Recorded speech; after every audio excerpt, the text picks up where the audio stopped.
Hello friends, this is Ram Singh. Friends, I welcome you all on my YouTube channel CTET Guru Competition Zone. Friends मैं हाजिर हूँ लेकर आप लोग के लिए एक स्पेशल टॉपिक, एक स्पेशल पॉइंट। उस क्रम में जिस क्रम में हमने कल देखा था संघ एवं राज्य क्षेत्रों के बारे में, अर्थात कि हमने पिछले क्लास में देखा था आर्टिकल 1 से लेकर 4 तक की बातें। और आज के सेशन में हम लोग जो डिस्कस करेंगे फ्रेंड्स, वो जो पॉइंट है वो है आपका आर्टिकल 5 से लेकर 11 तक की बातें।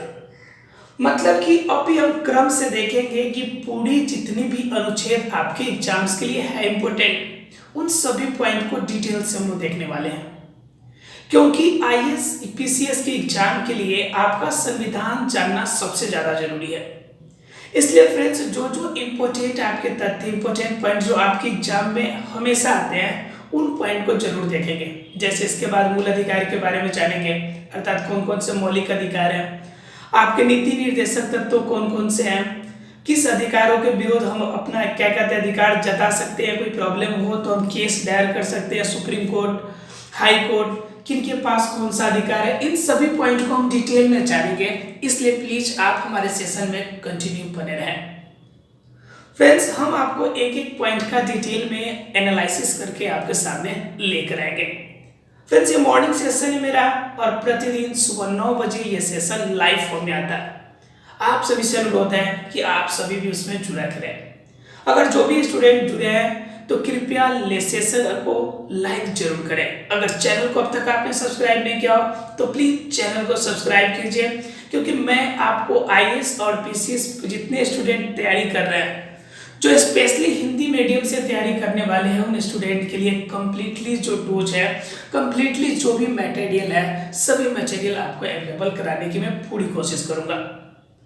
और फ्रेंड्स, बिना लेट किए हुए आते हैं आज की टॉपिक पे। और आज की टॉपिक जो पढ़ना फ्रेंड्स, वो है हमारा संविधान का भाग दूसरा, अर्थात कि भाग 2 पढ़ना है, जिसमें हमारा जो अनुच्छेद संख्या होगा वह आर्टिकल 5 से लेकर 11 तक का होगा, जिसे हम लोग नागरिकता के नाम से जानते हैं। 1 से 4 तक संघ एवं राज्य क्षेत्र, जबकि 5 से 11 तक की नागरिकता होती है। आज जानेंगे फ्रेंड्स, नागरिकता क्या होती है, नागरिक क्या होते हैं, कौन कौन से अधिकार है, कौन कौन से इसके प्रति आपके अधिनियम लगाए गए हैं, इन सभी के बारे में आज के क्लास में डिस्कस करने वाले हैं। पहले जानना ये जरूरी है कि नागरिक क्या होता है और नागरिकता क्या होता है। नागरिकता का मतलब होता है एक प्रपत्र जो कि आपको अधिकार दे कि आप इस देश के अंदर अपने कार्य अनुसार, अपने इच्छा अनुसार कार्यों को पूरा कर सकते हैं। और जिस व्यक्ति को यह नागरिकता का प्रपत्र प्राप्त होता है, वह व्यक्ति कहलाता है देश का नागरिक। अर्थात कि व्यक्तियों को हम 2 कैटेगरी में कैटेगराइज कर सकते हैं, एक जिन्हें पूरा अधिकार प्राप्त हो और एक दूसरा जो हमारे देश के सभी मौलिक अधिकारों को प्राप्त नहीं कर पाता है वो। तो जो देश के मौलिक अधिकारों को प्राप्त करे उसे नागरिक, और जो नहीं करे उसे विदेशी। अर्थात क्या कि हमारे देश के अंदर व्यक्ति है, उन्हें 2 कैटेगरी में कैटेगराइज कर सकते हैं, एक जिन्हें सभी प्रकार के अधिकार प्राप्त है और एक जिन्हें सभी प्रकार के अधिकार नहीं प्राप्त है।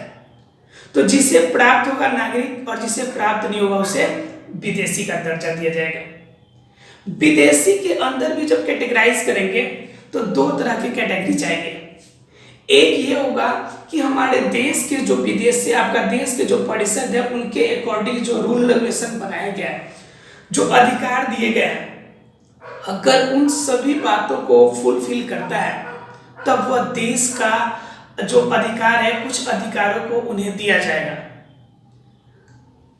लेकिन अगर वह उन बातों को फुलफिल नहीं करता है तो उन्हें वह भी अधिकार नहीं दिया जाएगा। अर्थात कि विदेशी मूल के भी 2 भागों में कैटेगराइज हम लोग कर सकते हैं।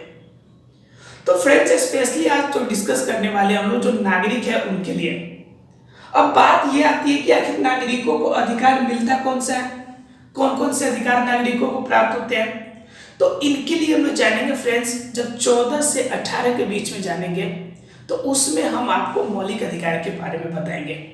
अभी इतना बताते चले कि जो नागरिक है देश में, उन्हें किसी भी संसद की सदस्यता प्राप्त करने का अधिकार है। दूसरी बात क्या है, तो चाहे तो राष्ट्रपति उपराष्ट्रपति यानी किसी भी चुनाव में हिस्सा लेने का उसे अधिकार है। वाक की स्वतंत्रता है, जो मन में आए अपनी इच्छा को व्यक्त कर सकता है, अपनी इच्छाओं को प्रस्तुत कर सकता है। इसके अतिरिक्त इस देश के किसी भी राज्य में जाने का रहने का उन्हें पूरा अधिकार है, सिवाय वैसे एरिया में जहां पे 35A लागू होता है, वहां पर वह निवास नहीं कर सकता। निवास करेगा लेकिन वहां की नागरिकता या उस स्पेसिफिक एरिया की आपका जमीन नहीं ले सकता, वहां पे परमानेंट आवास नहीं कर सकता। जैसे अरुणाचल प्रदेश हो गया, मणिपुर हो गया, इससे पहले जम्मू कश्मीर था, जब 370 नहीं हटा था वहां से, उस तब का कंडीशन था। तो वह विशेषाधिकार का क्षेत्र होता है, जिस अधिकार में आप जा सकते हैं, कुछ दिन रह सकते हैं, आ सकते हैं, कोई प्रॉब्लम नहीं है। लेकिन आप अगर चाहेंगे तो वहां पे जमीन नहीं खरीद सकते हैं, आप चाहे तो वहां घर नहीं बना सकते हैं, वहां पे आपका विशेष अधिकार प्राप्त होते हैं। तो अभी भी हमारे देश की बहुत सारी एरिया है जो स्पेशली जनजातियों के लिए आपका डिब्यूट किया गया है। उन एरिया में आप अपना घर नहीं बना सकते या वहां पे ज्यादा दिनों तक रह नहीं सकते। तो उन एरिया को छुड़ाकर बाकी देश के किसी भी हिस्से में जाइए, रहिए, हर तरह की आपको स्वतंत्रता प्राप्त है जो देश का नागरिक है। समझ सकते हैं कि देश के नागरिक होने का बहुत बड़ा फायदा है कि देश के सभी प्रकार के कार्यों में आपको हिस्सा लेने का मौका मिलेगा। फ्रेंड्स, क्लियर हो गया होगा कि नागरिक क्या होते हैं और नागरिकों को कौन कौन से अधिकार प्राप्त होते हैं। अब चला आ जाते हैं फ्रेंड्स अनुच्छेद पे कि कौन सा अनुच्छेद हमें क्या बतलाता है और किस अनुच्छेद के हिसाब से हमें क्या करना चाहिए। तो पहले हम लोग जानेंगे फ्रेंड्स अनुच्छेद संख्या 5 के बारे में। अनुच्छेद संख्या अगर 5 की बात करें तो यह कहता है कि संविधान की जो तारीख थी 26 जनवरी 1950, अर्थात कि जो संविधान की तारीख थी 26 जनवरी 1950, उससे पहले अगर कोई व्यक्ति देश का नागरिक था, अगर देश में उनका जन्म लिया था या भारत राज्य का हिस्सा था, तो उसे क्या होगा, उसे देश की नागरिक स्वयं पर स्वयं प्राप्त हो जाएगी। उसे नागरिकता लेने की बाहर से आवश्यकता नहीं पड़ेगी जिनका जन्म 26 जनवरी 1950 से पहले हुआ था। क्लियर है फ्रेंड्स। दूसरी बात कही जाती है कि वह व्यक्ति जो भारत में जन्म लिया हो, मतलब क्या, स्वतंत्रता के बाद आपका जब भारत और पाकिस्तान की आपकी क्या हो गई, बंटवारा हो गई, उनके पास अगर कोई व्यक्ति इंडिया में जन्म लिया हो तो ऑब्वियसली सी बात है कि भारत की नागरिकता उसे प्राप्त होगी। भारत के अंदर जो भी नागरिक अधिकार के अंदर आते हैं, सभी अधिकारों को उन्हें डिस्ट्रीब्यूट किया जाएगा। फ्रेंड्स, और अगर बात करें स्पेशल, तो या तो फिर जो बच्चा जन्म लेता है, बच्चा बाहर भी जन्म ले, लेकिन अगर उसके माता पिता भारत के नागरिक हो तो उन्हें नागरिकता मिल जाएगी। जैसे अगर कोई बच्चा जन्म लिया मान लीजिए इंग्लैंड में, और वह जो लड़का के माता पिता है वह भारत का मूल निवासी है, और वह जो होते हैं उनके माता पिता अभी इंग्लैंड में रह रहे हैं, और बच्चे का जन्म हुआ इंग्लैंड में। इस कंडीशन में आपका तो कंफर्म हो गया कि इंडिया में जन्म नहीं लिया, तो उस कंडीशन में भी उनके माता पिता अगर इंडिया में हैं तो वह आपका, अगर इंडिया के हैं, अगर उन्हें इंडिया का नागरिकता प्राप्त है, तो बच्चा कहीं भी जन्म ले फिर भी उसे नागरिकता मिल जाएगी। लेकिन एक कंडीशन और भी उसके साथ ये कंडीशन है कि वह फिर आपका क्या हो जाए, 5 वर्ष तक ही रहे, उसके बाद क्या हो, उससे ज्यादा दिन, अर्थात कि 7 वर्ष से ज्यादा अगर वो विदेश में उनके माता पिता भी रहते हैं तो उस कंडीशन में भी उनकी नागरिकता क्या हो जाएगी, समाप्त हो जाएगी, खत्म हो जाएगी। अर्थात फ्रेंड्स, अनुच्छेद 5 हमें 3 बातों को बताता है कि जिनका जन्म 26 जनवरी 1950 से पहले हुआ हो, या फिर 26 जनवरी 1950 के बाद जिसने जन्म लिया हो भारत में, या तीसरी बात, कोई व्यक्ति हो जिनका जन्म कहीं भी हुआ हो लेकिन उनके माता पिता इस देश के नागरिक हो, तो उसे नागरिकता प्राप्त होगी। आशा फ्रेंड्स यह अनुच्छेद संख्या 5 सबको क्लियर हो गया होगा। अगर क्लियर है तो एक बार थम्स अप कर दीजिए, मुझे समझ में आ जाएगा कि आप लोगों को पॉइंट क्लियर हो गया। अगर बात करें फ्रेंड्स अनुच्छेद नेक्स्ट अनुच्छेद की यानी कि अगले अनुच्छेद की, अर्थात क्या कि अनुच्छेद संख्या 6 के बारे में अगर बात करें फ्रेंड्स, तो अनुच्छेद संख्या क्या कहती है वो देखिए। ये कहती है कि पाक से अर्थात पाकिस्तान से जो व्यक्ति संविधान प्रारंभ होने की तारीख तक अगर इंडिया आ गए, देश विभाजन हुआ, चले गए, लेकिन वह जिस समय आपका संविधान 1950 तक लगा और 1950 तक वह वापस आ गया, तब वह देश का नागरिक कहलाएगा। अर्थात क्या कि वह जब विभाजन हुआ, विभाजन के फलस्वरूप वो चला गया पाकिस्तान में, लेकिन संविधान लगने से पहले फिर वापस भी आ गया, तो भी वह देश का नागरिक कहलाएगा। दूसरा नंबर पॉइंट कहता है यदि उसके माता पिता या दादा दादी कोई भी अगर इस देश का नागरिक था या नागरिक है और वह पाकिस्तान चला भी गया और अधिक दिनों के बाद वह फिर वापस भी आया, तो उस कंडीशन में भी उसे भारत की नागरिकता दी जाएगी। फ्रेंड्स, अगर और तीसरे पॉइंट की अगर बात करें अनुच्छेद संख्या 6 की, तो तीसरी पॉइंट कहता है कि 19 जुलाई 1948 से पहले वो भारत से में चला आया। अर्थात क्या 19 जुलाई 1948 से पहले वो भारत में चला आया। अर्थात कि ये तो आपका जिस समय देश का बंटवारा हुआ उस कंडीशन में अगर चला भी गया तो 1948 से पहले उसे रिटर्न हो जाना।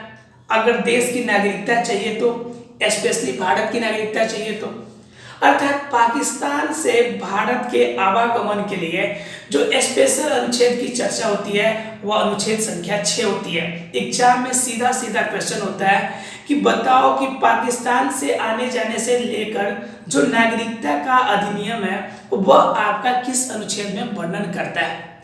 आपका आंसर होगा अनुच्छेद संख्या 6 में। हालांकि फ्रेंड्स ये सभी पॉइंट जब खत्म हो जाएंगे तो स्पेशली नागरिकता के लिए हम आपको एक मल्टीपल चॉइस क्वेश्चंस का एक सेट देंगे आपको, जिसमें सभी पॉइंट्स को हम एक बार रिवाइज के फॉर्म में क्लियर भी करते जाएंगे। क्लियर है फ्रेंड्स, यानी कि आपका आज़ादी से पहले आपका क्या हो वह चला गया, आज़ादी हुआ और आज़ादी के साथ साथ चला गया आपका पाकिस्तान, और पाकिस्तान से फिर आपका संविधान लागू होने से पहले अगर इंडिया आ गया तो उसे नागरिकता मिलेगी। दूसरी नंबर पॉइंट कि अगर उनके माता पिता में से कोई अगर इंडिया में जन्म लिया हो तो उन्हें क्या होगा, उन्हें नागरिकता प्राप्त होगी। और तीसरी पॉइंट कहता है कि 19 जुलाई 1948 से पहले अगर इंडिया वापस लौट गया, कोई गया भी लेकिन 19 जुलाई 1948 से पहले वापस अपने स्वदेश अपनी इंडिया लौट गया तो उसे फिर से आपका नागरिकता प्राप्त होगी। क्लियर है फ्रेंड्स सब किसी को? अर्थात पाकिस्तान से रिलेटेड कोई प्रॉब्लम होगी तो वह आपका अनुच्छेद संख्या 6 के अंतर्गत आने वाला है। ठीक है फ्रेंड्स, अनुच्छेद संख्या 7 बिल्कुल सीधा, सिंपल और सबसे आसान है। इसमें क्या कहता है कि भारत से पाकिस्तान का प्रवचन, अर्थात क्या कि भारत से पाकिस्तान का प्रवचन करने वाला व्यक्ति 1 मार्च 1947 के बाद, अर्थात क्या हो कि इनमें से किसी भी व्यक्ति का अगर जन्म 1 मार्च 1947 से पहले हुआ तो उसके बाद भी वो देश की नागरिकता प्राप्त कर सकता है। मतलब कि कोई भी व्यक्ति जो भी आपका जन्म उनका हो 1947 से पहले, अर्थात कि आपका देश की बंटवारा से पहले जिसने यहाँ पे जन्म लिया, जो यहाँ पे रहा, जिसका जन्म यहाँ पे हुआ, वह क्या हो सकते हैं कि वह व्यक्ति जो 1947 के बाद जिनका जन्म हुआ, अर्थात कि विभाजन के बाद अर्थात 1 मार्च 1947 के बाद जिसका जन्म इंडिया में हुआ, ठीक है, और वह अगर पाकिस्तान में भी चला गया, ठीक है, पाकिस्तान का होते हुए भी, तो वह आपका यहाँ के आपके नागरिकता को प्राप्त करने का अधिकार रखता है। अर्थात क्या, भारत से पाकिस्तान का प्रवचन अर्थात कि वांशिक रूप में अर्थात वंश के आधार पर उसे नागरिकता दी जाएगी। अर्थात उनके माता पिता 1947 के बाद अगर इंडिया में जन्म लिए हैं तो कंफर्म सी बात है कि उनके बच्चे को भी यहाँ की नागरिकता जो है प्राप्त होगी, और स्पेशल उसका वर्णन अनुच्छेद संख्या 7 करती है। फ्रेंड्स, अगर आगे की बात करें अनुच्छेद संख्या 8 की, तो अनुच्छेद की संख्या 8 क्या कहती है? अनुच्छेद संख्या 8 कहती है एक व्यक्ति जिनके माता पिता अविभाजित भारत में पैदा हुए लेकिन भारत के बाहर रह रहे हो। अगर कोई व्यक्ति हो, उनके माता पिता क्या हो, अविभाजित भारत में पैदा हो, मतलब जिस समय भारत और पाकिस्तान नहीं बटा था उस कंडीशन में यहाँ पे जन्म लिए हो और अभी रह कहाँ रहे हो, भारत से बाहर, तो उन्हें भी क्या मिलेगी? उन्हें भी नागरिकता देश की मिलेगी। अर्थात कि बेटा अगर बाहर भी रह रहा हो, अगर बाप मताड़ी उनकी जन्म अगर इंडिया में हुई है विभाजन से पहले, अर्थात कि जिस समय विभाजित हुआ था भारत और पाकिस्तान, उनसे पहले अगर हुआ हो, तो उस कंडीशन में हमारा क्या होगा? हमारे देश की नागरिकता के कारण उसे नागरिकता जरूर देगी। उसके बाद दूसरा पॉइंट कहता है यदि उसने भारत के नागरिक के रूप में पंजीकरण, कूटनीतिक और आपका परिषदीय प्रतिनिधि के रूप में आवेदन किया, उसके लिए उसे आवेदन करना पड़ेगा कि हम बाहर रह रहे थे लेकिन अब हमें इंडिया का ही नागरिकता चाहिए क्योंकि मेरे माता पिता ही रहते हैं और मैं भी अब नागरिकता लेकर इंडिया में ही सेटल होना चाहता हूँ। इस प्रकार की उसे क्या करनी पड़ेगी? इस प्रकार की उसे अपनी अर्जी देनी पड़ेगी, तब उसे देश की नागरिकता उसे प्राप्त होगी। क्लियर है फ्रेंड्स? जिस बातों को लेकर अभी अभी जो आपका CAA अर्थात कि आपका जो सिटीजनशिप अमेंडमेंट बिल जो था, जिस पर बहुत ज्यादा झगड़ा लड़ाई हुआ था, आप लोगों ने देखा होगा, तो उसका भी रीजन यही था। उनका रीजन यही था कि पहले जो क्या होता था कि पहले जो विदेश से आते थे या पाकिस्तान से आते थे, तो उनके लिए क्या नियम था कि अगर इंडिया के अंदर अगर 7 साल तक वो रह रहे तो उसे क्या किया जाएगा? नागरिकता दिया जाएगा। और सरकार ने सिर्फ उसी बात को कहा कि जो ज्यादा आपका पीड़ित है, जिनको ज्यादा समस्या है, वह अगर 5 साल से भी अगर रह रहा है इंडिया में, अगर किसी दूसरे देश से आकर आया हुआ है, स्पेशली बांग्लादेश और पाकिस्तान से आया हुआ है, तो उसे नागरिकता यहाँ की दी जाएगी। 7 साल का नियम है, उन्होंने क्या कर दिया था? उसे घटाकर उसे कर दिया था 5 साल। और इस 5 साल के लिए अर्थात कि 2 साल के लिए इतनी बड़ी लड़ाई और इतनी बड़ी समस्या उत्पन्न हो गई।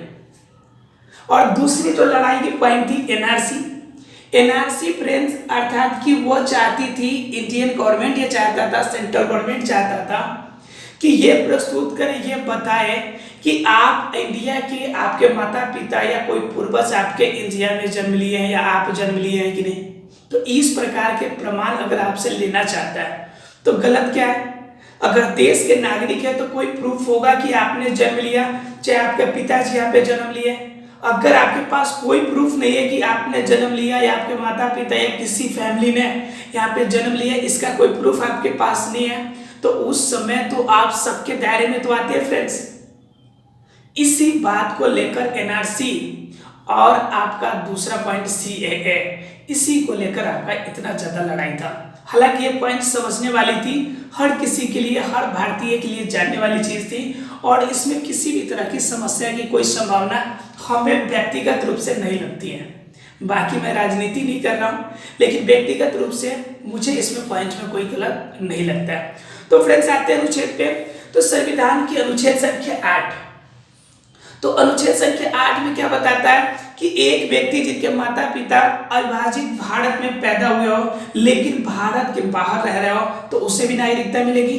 दूसरा नंबर बात, यदि उसने भारत के रूप में नागरिकता के लिए केस है, इसमें एक शर्त भी है कि अगर वह भारत की नागरिकता के लिए वह अपना क्या किया, अर्जी दायर किया हो कि अब हमें भारत की नागरिकता चाहिए, तब उसे भारत की नागरिकता मिलेगी। ये कहता है हमारा अनुच्छेद संख्या 8। फ्रेंड्स अगर आगे बात करें अनुच्छेद संख्या 9 की, तो अनुच्छेद संख्या 9 क्या कहता है? यदि कोई स्वेच्छा से दूसरे देश की नागरिकता का त्याग कर दे तो उससे इंडिया की नागरिकता प्राप्त हो सकती है। अर्थात क्या है कि वह चाहे कि किसी और देश का भी नागरिक बना रहे और इंडिया का भी बना रहे, तो ऐसा पॉसिबल नहीं है। वह स्वेच्छा से अगर किसी दूसरे देश में रहता है, उसकी नागरिकता त्याग दे दिया और आपके इंडिया में आके 7 वर्षों से लगातार रह रहा है, तो उस कंडीशन में वह अपनी अर्जी जो है गवर्नमेंट को दे सकती है कि अब हमें क्या करना है, हमें यहाँ की नागरिकता लेनी है, हम यहाँ के नागरिक बनना चाहते हैं। तो उस कंडीशन में देश की नागरिकता उसे दी जाएगी। यह हमारा कहता है अनुच्छेद संख्या 9। ठीक है फ्रेंड्स, तो आपका 10वां अनुच्छेद अर्थात कि अनुच्छेद संख्या 10 क्या कहता है, ये कहता है कि यदि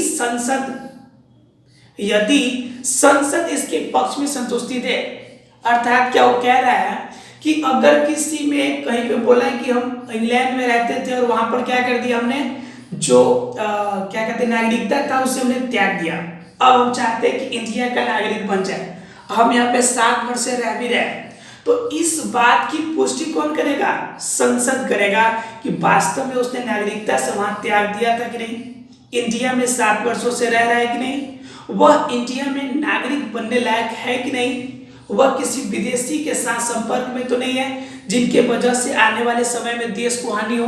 इस तरह की सभी समस्याओं का विश्लेषण संसद करेगा, और जब संसद इस बात की फुलफिल करेगा कि वह व्यक्ति जो है इंडिया की नागरिक बनने लायक है, उस कंडीशन में उसे नागरिकता मिलेगी। यह कहता है अनुच्छेद संख्या 10, अर्थात संसद के अधिकार को बताता है कि संसद का यह अधिकार है कि किसी के आपका जो नागरिकता होगी उसे प्राप्त करने के लिए या फिर उसे क्या करने के लिए, उसे नागरिक बनने से बाहर करने के लिए अगर कोई बात होगी, अर्थात कि नागरिकता प्राप्त करने की कोई प्रावधान होगा, तो वह अधिकार किसके पास है, संसद के पास है। अर्थात संसद के पास ये पावर है कि वह चाहे तो आपकी नागरिकता को बने रहने दे सकता है या फिर आसानी से आपकी नागरिकता प्राप्त करने में आपकी मदद करेगा। आप अनुच्छेद 9 में कहीं पे त्याग दे के आ सकते हैं, लेकिन अनुच्छेद 10 कहता है कि नहीं, आने के बाद भी अगर संसद इस बात की कंफर्मेशन नहीं करेगा, फुलफिल नहीं करेगा, तब तक आपको नागरिकता नहीं प्राप्त होने वाली है। अगर अगले पॉइंट की बात करें फ्रेंड्स, तो अनुच्छेद संख्या 11 है। अनुच्छेद 11 क्या कहते हैं मैडम, अनुच्छेद 11 कहता है नागरिकता से संबंधित कोई भी अगर उपबंध हो तो उसमें नागरिकता की समाप्ति या नागरिकता प्राप्त करना, नागरिकता या तो समाप्त करना या प्राप्त करना, दोनों कंडीशन में अगर कुछ भी छेड़छाड़ करना हो या परिवर्तन करना हो तो ये अधिकार किसके पास है, संसद के पास है। फ्रेंड्स, एक क्वेश्चन आता है ऑब्जेक्टिव क्वेश्चन में कि नागरिकता प्राप्त करने या फिर उसे हमारे देश से बाहर निकालने का अधिकार किसके पास होता है, तो वो फ्रेंड्स सिर्फ और सिर्फ संसद के पास होता है। इस क्वेश्चन को दिमाग में गांठ बांध के रख लीजिएगा, यह बहुत बार ऑब्जेक्टिव क्वेश्चन में आ चुका है, इसलिए इस क्वेश्चन को जरूर ध्यान रखिएगा। यह अधिकार संसद के पास है और यह डिनोट करता है अनुच्छेद संख्या 11 को। अर्थात अनुच्छेद संख्या 11 कहता है कि संसद के पास यह अधिकार है कि जब चाहे वो क्या कर सकता है, किसी भी व्यक्ति की जो नागरिकता है उसे समाप्त कर सकता है या फिर उसकी नागरिकता को अर्जित करने में उसकी मदद कर सकता है। लेकिन संसद के पीछे भी शर्त है कि वह उसे एक वैलिड कारण के द्वारा ही उसे रद्द कर सकता है। अब कोई कहे कि भाई पर्सनली किसी व्यक्ति से दुश्मनी है और कहे कि भाई चलो तुम्हारा मैंने नागरिकता निरस्त कर दिया, अब नागरिक नहीं रहोगे देश की, तो ऐसा नहीं होगा। उसके लिए कोई वैलिड कारण जो संवैधानिक फॉर्म में आपका गलत हो।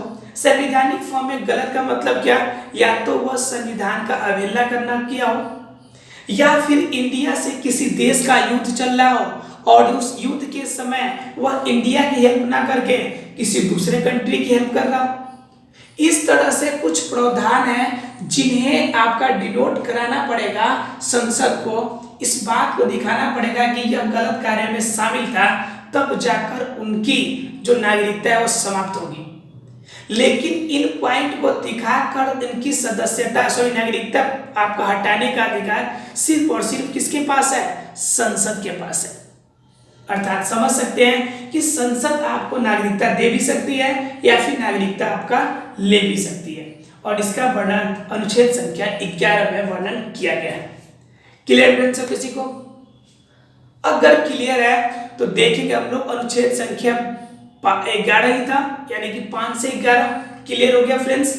एक बार आप लोग देख लीजिए कि 5 से 11 क्या कहता है। एक नजर में अनुच्छेद संख्या 5 कहता है कि कोई व्यक्ति जिस समय जिस समय हमारा भारत का संविधान बना उस समय रहा जन्म लिया हो, उससे पहले जन्म लिया हो, या फिर उसके बाद इंडिया में उनका जन्म हुआ हो, या उनके माता पिता इंडिया के नागरिक हो, तो उससे क्या मिलेगी? उससे देश की नागरिकता मिलेगी। अनुच्छेद संख्या 6 कहता है हमारा कि पाक से अगर कोई व्यक्ति आता है, या पाकिस्तान आपका विभाजन से पहले इंडिया में कोई जन्म लिया था, या फिर आपका जिस समय बंटवारा हुआ वो पाकिस्तान चला गया लेकिन संविधान बनने से पहले इंडिया वापस आ गया, उस कंडीशन में उसे नागरिकता प्राप्त होगी। यह अनुच्छेद संख्या 6 कहती है। अनुच्छेद संख्या 7 क्या कहता है? अनुच्छेद संख्या 7 कहता है भारत और पाकिस्तान में रहने वाले व्यक्तियों की प्रवचन के हिसाब से अर्थात कि वंश के आधार पर उन्हें आपको नागरिकता प्राप्त होगी जब उनके माता पिता 1 मार्च 1947 के बाद इंडिया में जन्म लिए हो, तब उन्हें क्या हो सकता है? उन्हें नागरिकता प्राप्त हो सकती है। उसके बाद अगर बात करें तो अनुच्छेद संख्या 8 क्या कहता है? कहता है कि एक व्यक्ति जिनके माता पिता अविभाजित भारत में पैदा हुए हो, अगर वो विदेश में भी रह रहा तो उसे क्या होगा? उससे आपका नागरिकता का अधिकार प्राप्त होगा यदि वह व्यक्ति उससे क्या करे? वह व्यक्ति देश में अर्जी दे कि हम नागरिकता लेना चाहते हैं, हमारे माता पिता इस देश के नागरिक हैं, उस स्थिति में। और अनुच्छेद संख्या 9 कहता है फ्रेंड्स, 9 कहता है कि यदि कोई स्वेच्छा से दूसरे देश की नागरिकता त्याग दे तो इंडिया का नागरिक वह बन सकता है। 10वां नंबर कहता है कि यदि अगर नागरिकता लेना भी चाहे तो संसद की संतुष्टि सबसे ज्यादा जरूरी है। संसद जब तक फुलफिल नहीं करेगा तब तक उसे नागरिकता प्राप्त नहीं होगा। और अनुच्छेद संख्या 11 कहता है कि संसद के पास यह अधिकार है कि किसी को नागरिकता दे भी सकता है और किसी से नागरिकता ले भी सकता है। क्लियर है फ्रेंड्स? सब किसी को 5 से लेकर 11 तक के नागरिकता जो भी कानून है वह सबको क्लियर हो गया पॉइंट? किसी को डाउट है तो बोले फ्रेंड्स। आशा है कि सभी को पॉइंट क्लियर हो गया होगा। आगे के जो पॉइंट होगी हम अगली क्लास में आपसे डील करेंगे।